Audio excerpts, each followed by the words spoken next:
Lorsque l'on souhaite se lancer et performer sur Amazon, la recherche produit est une discipline indispensable. Surtout en 2025 où la concurrence se fait de plus en plus féroce et où il n'y a plus de place à l'amateurisme. Et non, il ne suffit plus de trouver un produit, d'ajouter un simple logo pour pouvoir se différencier du marché qui est déjà existant. Et il ne suffit plus de passer par des logiciels comme Jungle Scout ou Helium 10 en appliquant tous les mêmes filtres pour au final se retrouver tous à vendre les mêmes produits. Et si vous êtes déjà vendeur, vous avez pu forcément rencontrer la problématique qui sont les vendeurs chinois qui nous copient et qui ne cessent justement de prendre des parts de marché. Alors si vous me suivez sur cette chaîne, vous savez très bien que la différenciation et les axes d'amélioration sont des éléments indispensables pour pouvoir récupérer des parts de marché et vendre des produits sur le moyen et surtout le long terme. Et aujourd'hui, il existe des stratégies pour éviter les erreurs que font 95% des vendeurs présents sur la plateforme. Aujourd'hui, je reçois une personne particulière qui est Clément de la chaîne Stupid Seller, qui est un vendeur assez aguerri et qui va nous partager aujourd'hui sa méthodologie, sa stratégie qui lui a permis de lancer plus de 18 produits sur l'année 2024 aux US, qui a dépassé le million de chiffre d'affaires et qui aujourd'hui va nous partager sa stratégie qui lui a permis de lancer 18 produits sur la plateforme US en 2024. Alors c'est un échange, une interview pas comme les autres, car on va rentrer dans des sujets qui sont très rarement évoqués dans la sphère YouTube francophone. Alors asseyez-vous, prenez votre popcorn, n'oubliez pas de vous abonner, d'activer la cloche de notification pour ne pas rater les prochaines vidéos et on se retrouve de l'autre côté dans l'interview. Salut à tous et écoutez, bienvenue sur ma chaîne. Aujourd'hui, j'ai l'honneur de recevoir un invité assez spécial qui est Clément. Salut Samir. Comment vas-tu? Écoute, très bien, merci pour l'invitation, c'est un plaisir d'être là. Écoute, le plaisir est partagé parce qu'aujourd'hui, tu vas nous partager pas mal de valeurs et je trouvais que c'était intéressant pour les personnes qui nous suivent et surtout pour tout le milieu de vendeurs Amazon en francophonie. Pour te présenter rapidement, donc toi, tu es vendeur Amazon depuis plus de 4 ans. Voilà, tu as cumulé plus d'1 million de chiffre d'affaires sur la plateforme. Tu es aussi auteur de la chaîne YouTube Stupid Seller. Exactement. C'est bien ça. C'est ça. Donc, un nom qui interpelle. Voilà, j'aime bien le contenu aussi que tu partages. Et aujourd'hui, je te reçois sur ma chaîne parce que tu as décidé de nous parler d'une méthode que je trouvais assez intéressante, qu'on ne voit pas du tout sur le marché. C'est une méthode qui t'a permis de lancer plus de 18 produits en 2024 sur le marché US. Donc déjà, bravo pour cette performance. Merci. Parce que c'est quand on connaît ce que ça demande de lancer des produits, c'est assez prenant. Et c'est une méthode qui est très peu connue sur le marché. Voilà, est-ce que tu peux sinon rapidement te présenter si j'ai oublié certaines phases de... Non, c'était très bien. Après, je pense que j'ai eu un parcours à peu près similaire à beaucoup de vendeurs. Je suis tombé dans pas mal de pièges à con, j'ai perdu des sous, du temps. Mais donc, au fil des années, j'ai réussi à, on va dire, expérimenter pas mal de stratégies et de méthodes différentes jusqu'à arriver à celle d'aujourd'hui où j'estime qu'elle est pas trop mal vu que j'arrive à lancer des produits, que ça fonctionne et que j'ai une croissance quand même assez importante d'année en année. Donc voilà, je suis plutôt content par rapport à tout ça. Ok. Et donc juste l'année de 2024, donc là on tourne en février 2025. 2024, tu as pu cumuler 500 000 euros sur la plateforme d'US, c'est ça? Ouais, c'est ça. Non, enfin au total. Sur Au les total. US, j'ai fait 200 000, je crois. En fait, je suis parti de 0 en 2024 sur les US jusqu'à peu près 200 000 fin 2024. Ok. Et ça fait 4 ans que tu vends. Ouais. Et aujourd'hui, je te reçois sur ma chaîne parce que tu m'as fait part d'un projet que tu as actuellement. Donc, pour être totalement transparent, donc tu vas lancer justement une formation où tu partages cette méthodologie-là que je trouvais très intéressante, qui n'est pas sur le marché, où tu vas expliquer, bon, on va rentrer un peu plus dans les détails. Donc, le but de cette vidéo, c'est que on va expliquer un petit peu pourquoi la méthode classique aujourd'hui est dépassée, qu'il n'y a plus de place à l'amateurisme, et pour pouvoir se différencier de la concurrence, ça va demander de faire certains efforts supplémentaires et adopter certaines méthodes. On va parler aussi des erreurs que font 90, voire 95% des vendeurs qui se lancent sur Amazon. Et on fera une deuxième vidéo aussi, cette fois-ci sur ta chaîne, où là, on va parler un peu plus de ta stratégie, comment tu as créé tout un écosystème et toute une méthodologie pour pouvoir lancer autant de produits sur une année. Ouais, exactement, c'est ça. Juste par rapport à la formation, effectivement, c'est vraiment un truc spécifique pour les gens qui vendent déjà sur Amazon. Et En fait, je me suis vraiment rendu compte que sur le marché, sur Amazon, c'est vrai qu'il y a ceux qui font plutôt pour les débutants, ceux qui sont sur des niches, on va dire, plus spécifiques, comme Cyril avec la pub ou des choses comme ça. Et c'est vrai que pour des personnes un niveau un peu plus avancé, qui ont déjà, on va dire, les bases, bah, il n'y a plus grand-chose. Et c'est pour ça que j'ai fait le pari de me lancer sur ce secteur-là. Et on verra ce que ça donne prochainement, quoi. Ok, ok, voilà, c'est ce qu'on disait en off, c'est que il y a beaucoup de. C'est bien de, voilà, quand on se lance, qu'on connaît rien en tant que débutant, d'avoir une formation plus ou moins classique et tout dépendra aussi la méthodologie enseignée, toujours pareil, parce qu'aujourd'hui, il y a tout un tas de formateurs qui vendent des formations en ligne sans forcément avoir de l'expérience dans le domaine. Mais j'ai trouvé que ton approche, voilà, s'adressait à des personnes un peu plus aguerries, même des personnes qui vendent en dehors d'Amazon, des Ouais. e-commerçants, pour pouvoir en fait lancer des produits en mettant des barrières à l'entrée et en réduisant justement la marge d'erreur de lancement de produits. Moi, c'est ce que j'enseigne aussi aux personnes que j'accompagne en termes de différenciation, mais la tienne est assez spécifique. Donc, je te laisse rentrer un peu plus dans le sujet par rapport à aujourd'hui, pourquoi la méthode classique est dépassée. Bah, je pense que tu dois le voir aussi avec tes élèves. Justement, c'est marrant parce que j'ai eu un élève justement ce matin à 9h et il me dit, voilà, bah, je vais sur Blackbox et du coup, on voit absolument tout le temps les mêmes produits qui reviennent en boucle. Et des fois, entre deux élèves différents, ils viennent me montrer exactement le même produit. Et je leur dis, mais non, les gars, c'est pas possible. Arrêtez de faire vos recherches là-dessus parce que ça fonctionne plus. En fait, il y a tellement de gens maintenant qui utilisent Helium 10. Il y a tellement de formateurs qui donnent exactement les mêmes filtres et les mêmes méthodes de recherche que bah, tout le monde se met à rechercher exactement les mêmes produits. Et du coup, bah, ça fait que les trois quarts des trucs sont saturés, ou alors on revoit en boucle les mêmes produits, souvent des daubes chinoises, on va le dire d'ailleurs. Et donc, c'est un peu triste de fonctionner comme ça. Et c'est pour ça, je pense qu'il faut essayer d'élargir ces méthodes de recherche de produits. Euh, donc, peut-être je peux commencer par expliquer comment moi je recherche mes propres produits. Enfin, j'imagine que tu fais le même constat que moi, que c'est à peu près comme ça pour tout le monde. Ouais, c'est ça, parce qu'en fait, aujourd'hui, les gens placent beaucoup d'efforts et de responsabilités sur des logiciels pour trouver leurs produits. Ouais. Alors que moi, je suis plutôt partisan qu'il y a des logiciels qui sont bien. Donc, on parle par exemple de Helium 10 ou de Jungle Scout. Moi, pour ma part, je suis plutôt Helium 10, donc j'utilise beaucoup cet outil-là. Mais cet outil, moi, je l'utilise pour pouvoir valider des idées, valider certaines datas, mais pas forcément pour trouver le produit. Et c'est ça l'erreur que font la plupart des personnes, c'est qu'ils utilisent ces outils-là pour trouver des produits. Mais il faut savoir que ces outils-là te présenteront toujours les mêmes produits. Alors que sur Amazon, il y a plus de 500 millions d'offres. Euh, le problème, c'est que tout le monde se retrouve à faire les mêmes produits et tout le monde se noie dans les mêmes marchés. Ouais, c'est ça. Puis ils ont exactement tous les mêmes fils de recherche, un produit entre 30 et 50 euros, moins de telle dimension, moins de machin. Et finalement, bah, voilà, vous vous retrouvez noyé dans les trucs qui existent déjà.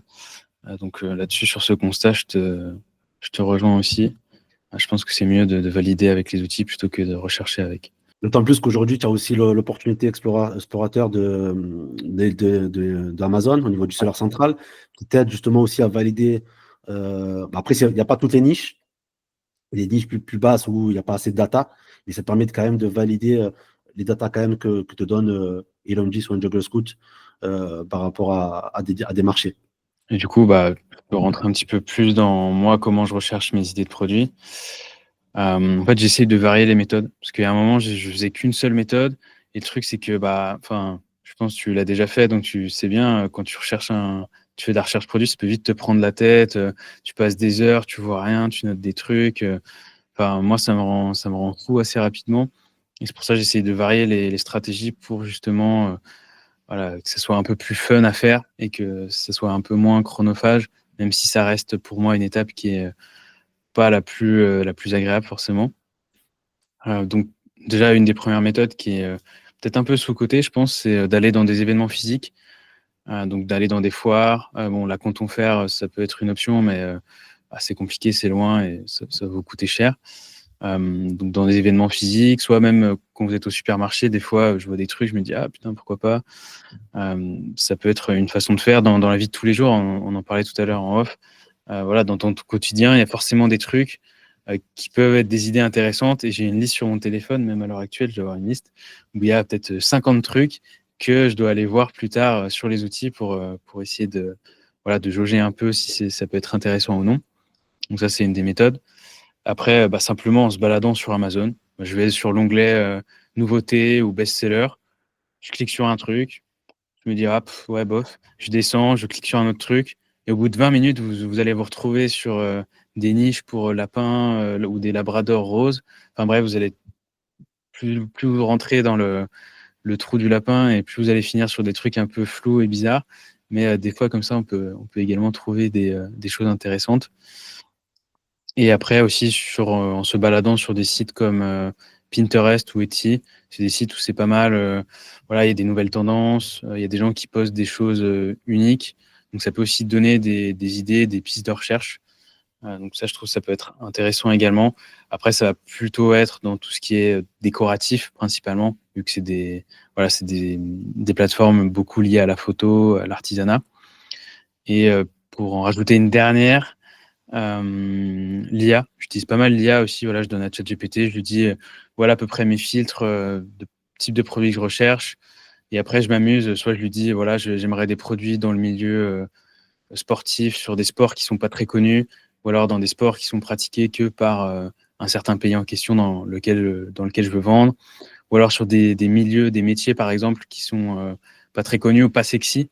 Moi, j'essaie d'aller dans des niches pas sexy parce que je pense que c'est là où il y a des choses à faire, que ce soit au niveau des chiffres et aussi au niveau de la différenciation.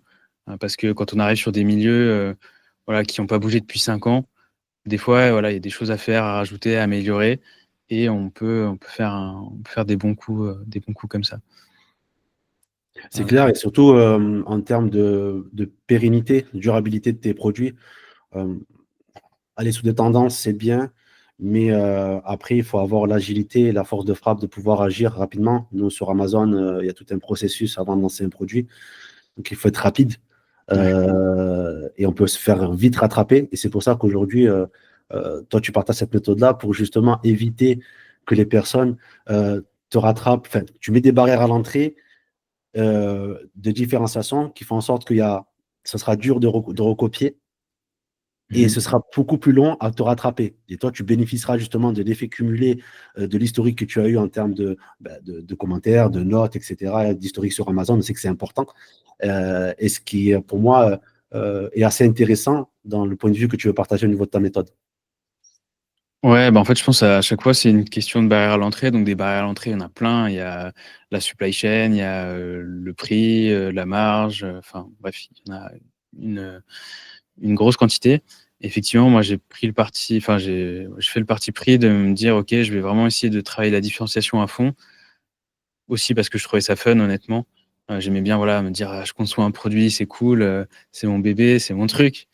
Donc ça, c'est agréable aussi, je trouve, et plus gratifiant que de vendre des daubes chinoises.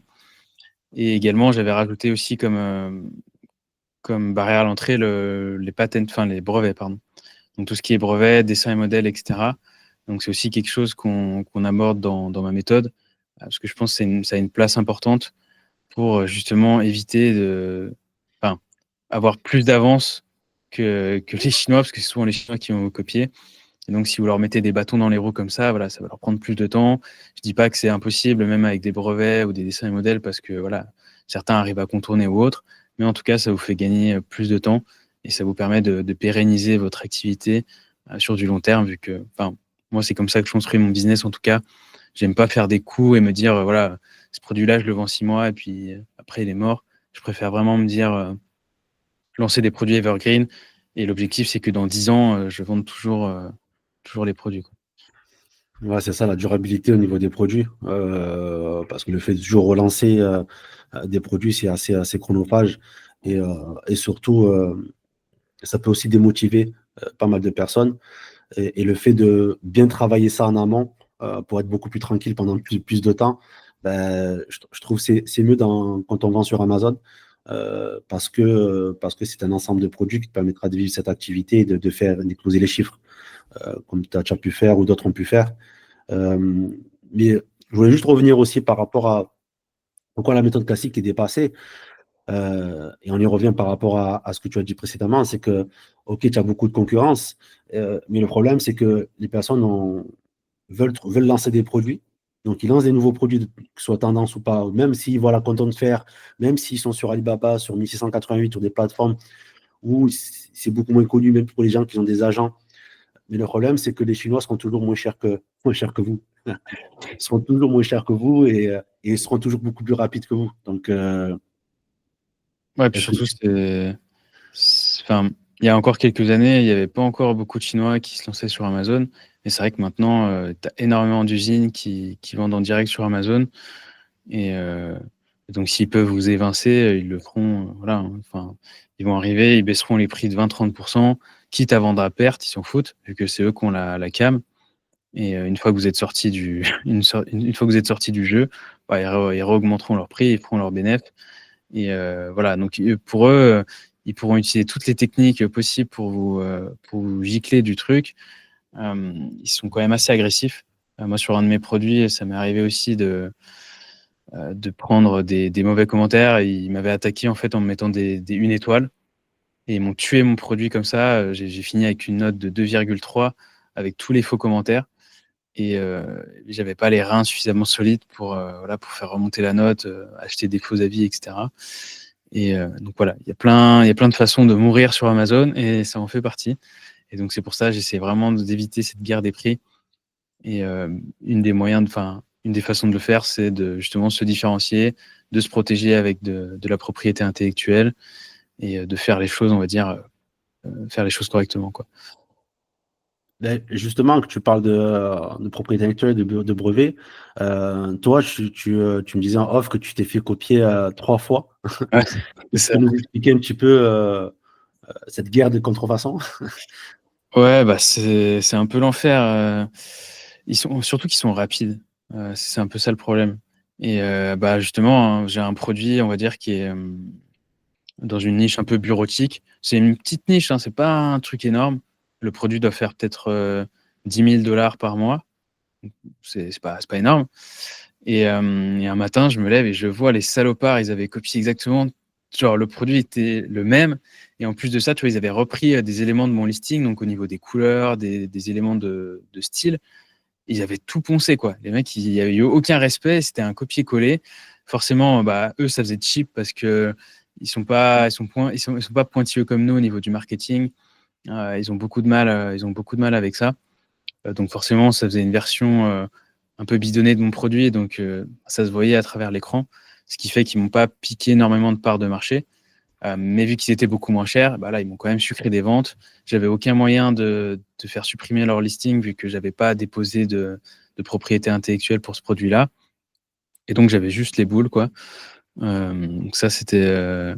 voilà, ça fait pas plaisir, surtout que voilà, j'avais pris le temps, j'avais fait plusieurs itérations sur le produit pour l'améliorer, j'avais fait plusieurs échantillons, plusieurs tests. Donc ça m'avait demandé quand même du travail. Et ça m'est arrivé encore 2 autres fois. Donc il m'a fallu 3 fois avant que je me dise: «OK, faut que je passe par de la propriété intellectuelle et que je cadre un peu plus les choses». Donc 3 fois où c'était à peu près le si tu veux, le même procédé. C'est des copies à quasiment 100 en vrai, à chaque fois, c'était des copies serviles. Pareil, ils se servaient à chaque fois sur le marketing pour essayer de reprendre des éléments. Et donc si tu as rien protégé en amont, ben, bah, tu peux rien faire à part pleurer, quoi. Et à chaque fois, c'était seulement 3-4 mois après que j'ai lancé le produit. Bon, j'avais déjà pris de l'avance, mais voilà, ça vient quand même te prendre des parts de marché alors que c'est pas censé être le cas, quoi. Ouais, c'est clair. Mais aujourd'hui, en fait, il suffit plus pour se différencier, de mettre juste un logo ou une différencier d'une couleur ou quoi que ce soit. La différenciation, elle est beaucoup plus profonde aujourd'hui pour comprendre ce que veut le client. Et plus tu mettras de barrières à l'entrée, ben, plus tu gagneras du temps, en fait, dans le développement de ton produit et plus il sera pérenne. Ouais, c'est ça. Ouais, effectivement, c'est vrai qu'on n'a pas spécifié, mais qu'est-ce que j'entends par une différenciation forte? C'est effectivement essayer bah, déjà de comprendre ce que veulent les gens dans la niche en question. Euh, Donc pour ça, on peut étudier les reviews des concurrents, on peut étudier le marché de manière un peu plus globale. Enfin, il y a pas mal de méthodes pour faire tout ça. Et voilà, l'objectif, c'est vraiment d'améliorer ce qui est déjà existant. Donc soit si c'est un produit plutôt fonctionnel, d'améliorer la fonctionnalité, peut-être de faire un bundle, peut-être de corriger un problème technique qu'il y a sur la plupart des produits. Ou alors si c'est plutôt des niches, on va dire, dans tout ce qui est mode, esthétique ou décor, là, du coup, c'est essayer de retravailler le design pour avoir quelque chose qui soit vraiment au-dessus des autres. Moi, je travaille surtout on va dire, des produits premium. C'est peut-être pas la meilleure stratégie, mais je préfère.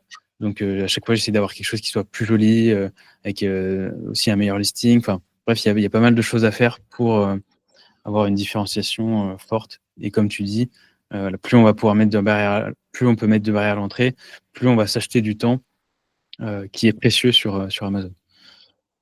Ouais, c'est clair que le temps est précieux et surtout aussi le fait d'avoir des différenciations qui sont durement duplicables par le chinois, parce que c'est lui, en quelque part, ton gros concurrent, parce que tu te sources chez lui déjà, en contrepartie, en général, et d'avoir vraiment une différenciation qui va mettre une vraie barrière pour gagner du temps et surtout pour pricer plus cher également aussi.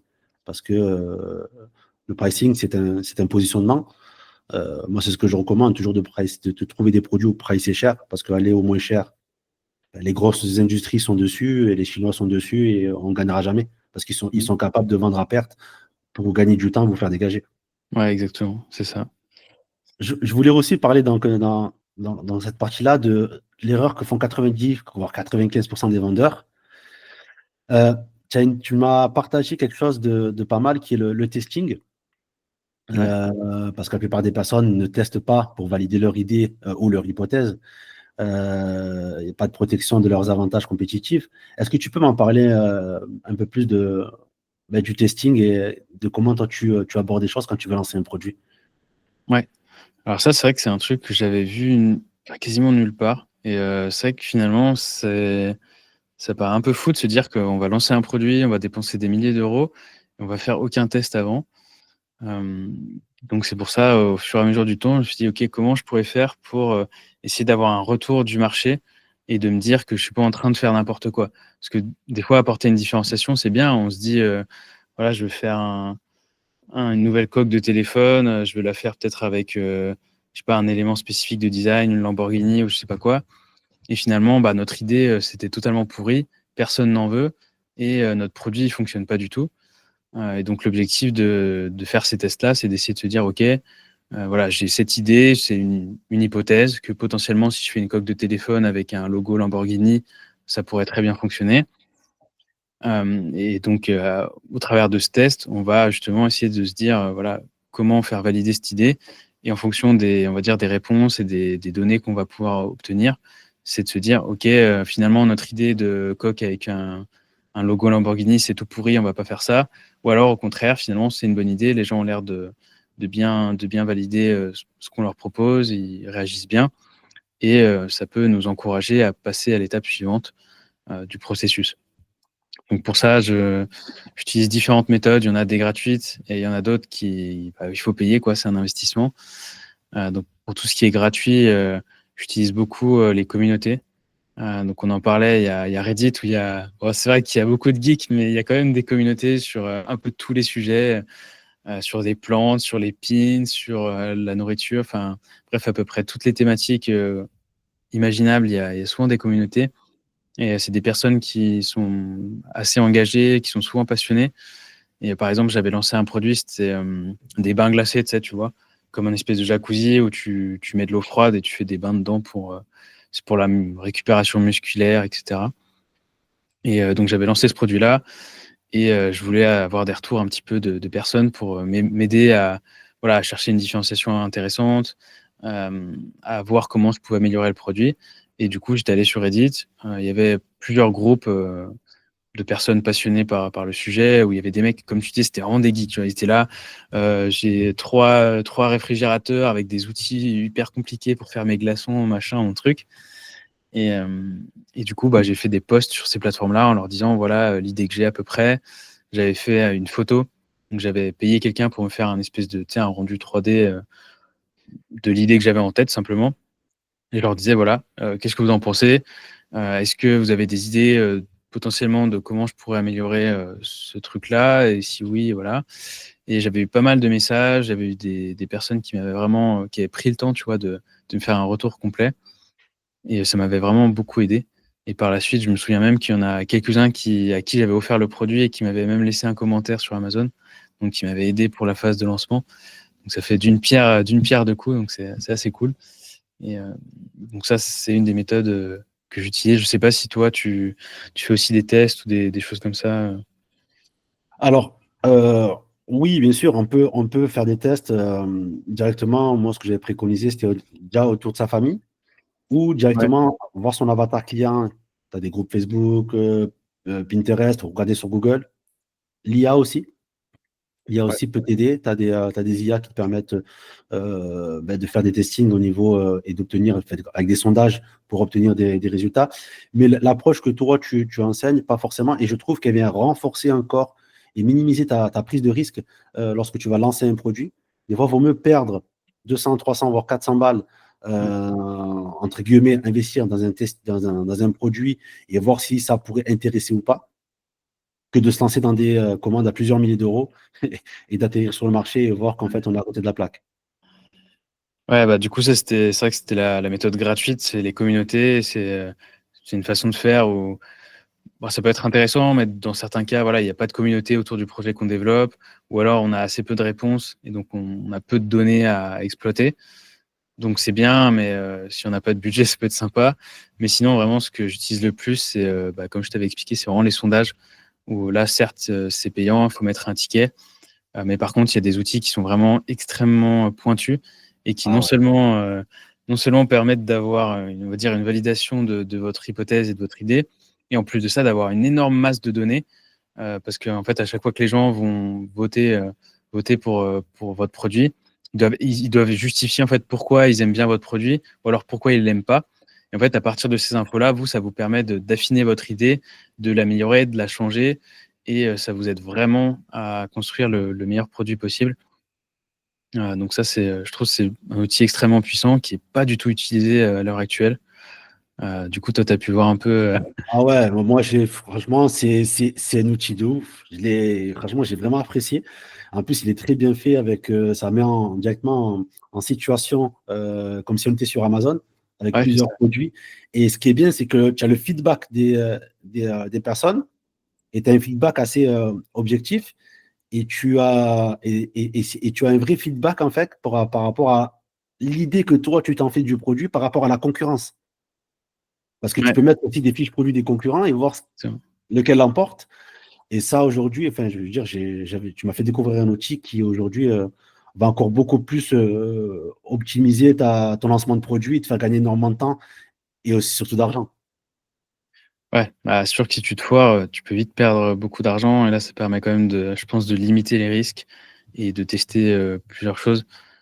Comme on disait tout à l'heure, voilà, un sondage, ça peut te permettre de tester, qu'est-ce qui va déclencher les clics sur Amazon. Donc voilà, qu'est-ce qui va faire en sorte que les clients vont cliquer sur votre fiche produit et pas celle de votre concurrent? Ça peut permettre aussi de tester, les objections. Donc, pourquoi les gens n'achèteraient pas votre produit?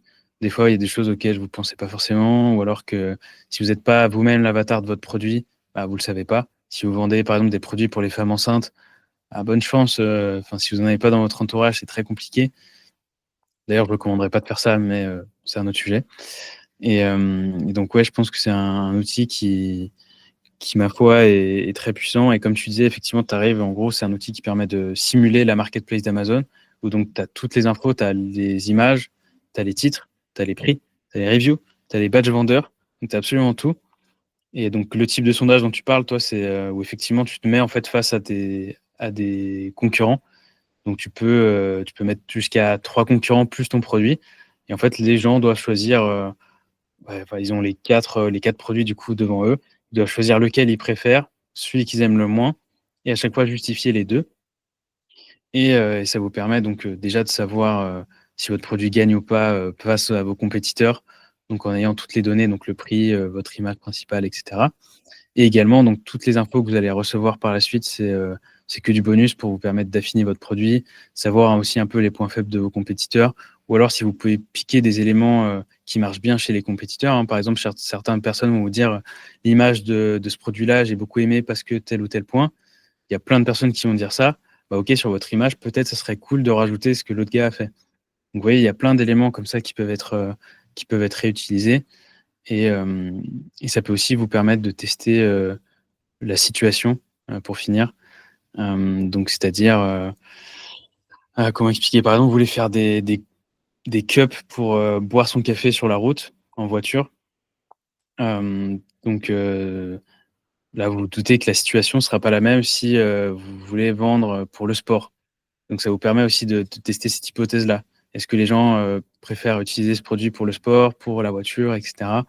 Et donc, il y a vraiment beaucoup de façons finalement d'utiliser ces sondages-là. Et c'est ce qui en fait un outil assez incroyable et assez complexe, mais qui peut vraiment être utile pour développer son produit.